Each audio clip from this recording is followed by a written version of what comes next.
प्राचीन काल में हिरण्याक्ष के वंश में दुर्गम नाम का एक भयानक दैत्य हुआ। उसने देवताओं को पराजित कर संपूर्ण संसार में अपना आधिपत्य जमाने की सोची। देवताओं को उनकी शक्ति मनुष्यों द्वारा किए गए वैदिक यज्ञों से मिलती है। यह सोचकर उसने हिमालय पर जाकर ब्रह्मदेव की तपस्या करने का निश्चय किया। दुर्गम ने वर्षों तक केवल वायु पीकर ब्रह्मा जी की तपस्या की। उसकी तपस्या के तेज से सभी जीव जंतु देव दानव भस्म होने लगे। ऐसे में अंततः भगवान ब्रह्मा दुर्गम के सामने प्रकट हुए और उससे उसकी कठिन तपस्या का कारण पूछा। दुर्गम ने अपनी आंखें खोली और ब्रह्मदेव को प्रणाम करते हुए कहा, हे जगत पिता, आप समस्त संसार के रचयिता हैं। आपसे कोई भी बात छिपी नहीं है। मैं देवताओं को पराजित कर तीनों लोकों का स्वामी बनना चाहता हूँ। देवताओं की शक्ति वैदिक अनुष्ठानों से ही है, इसलिए मेरी इच्छा है कि आप वेदों को मुझे समर्पित कर दें। दुर्गम की बात सुनकर चारों वेदों के अधिष्ठाता ब्रह्मदेव तथास्तु कहकर अंतर्ध्यान हो गए। वेदों का ज्ञान संसार से विलुप्त हो जाने के कारण संसार में सभी वैदिक क्रियाएं बंद हो गईं। वैदिक अनुष्ठानों के बंद हो जाने के कारण संसार का क्रम बिगड़ने लगा और देवताओं की शक्ति कम होने लगी। देवताओं के इस प्रकार शक्तिहीन हो जाने पर दुर्गमासुर ने अमरावती पर आक्रमण कर दिया। सभी देवता अपनी शक्तियां खो जाने के कारण दुर्गमासुर का सामना नहीं कर सके और वहां से भागकर पर्वतों की गुफाओं में छिपकर रहने लगे। हवन इत्यादि बंद हो जाने के कारण वर्षा होना भी बंद हो गई और सभी ओर भयानक सूखा पड़ गया। कुएं, तालाब, नदियां, सभी जलाशय वर्षा के अभाव में सूख गए और सभी वनस्पतियां नष्ट हो गईं। समस्त जीव जंतु और मनुष्य भूख प्यास से व्याकुल हो प्राण त्यागने लग गए। ऐसी स्थिति देखकर सभी ऋषिगणों ने हिमालय पर्वत पर समाधि लगाकर देवी भगवती जगदम्बा की उपासना करना प्रारंभ किया। इस प्रकार ऋषियों की तपस्या से प्रसन्न होकर देवी महेश्वरी पार्वती ने अनंत आंखों से संपन्न दिव्य रूप के दर्शन कराए। देवी के शरीर में नील कमल के समान अनेक आंखें थीं।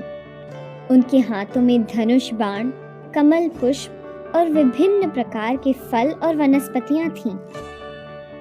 सभी प्राणियों के दुख को देखकर भगवती की सभी आंखों से जल की धारा बहने लगी। इन जल धाराओं से संसार में वर्षा होने लगी और यह वर्षा 9 दिन तक चली। इस वर्षा से सभी नदी, तालाब और समुद्र पुनः जल से भर गए। देवगण जो अभी तक छिपकर रह रहे थे बाहर आ गए और ऋषियों के साथ मिलकर देवी की स्तुति करने लग गए। देवताओं ने हाथ जोड़कर कहा, ओ सर्वशक्तिमान आदिशक्ति, आपको हमारा बारंबार नमस्कार है। आप जगत का कल्याण करने वाली और भक्तों के संकट दूर करने वाली हैं। आज आपने सहस्त्र नेत्रों से सुशोभित यह अनुपम रूप धारण किया है, इसलिए संसार में आपके इस रूप को शताक्षी नाम से जाना जाएगा।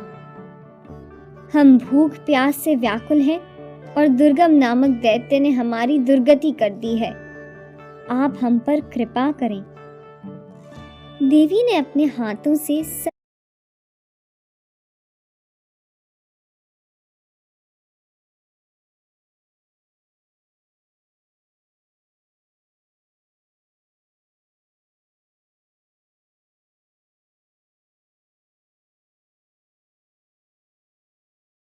सभी को फल और वनस्पतियां प्रदान की, जिससे उनके जीर्ण शरीर में स्फूर्ति का संचार हुआ।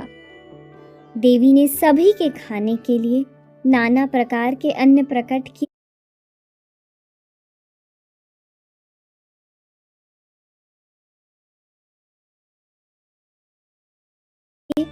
और पशुओं को भी रस से भरी हुई घास प्रदान की।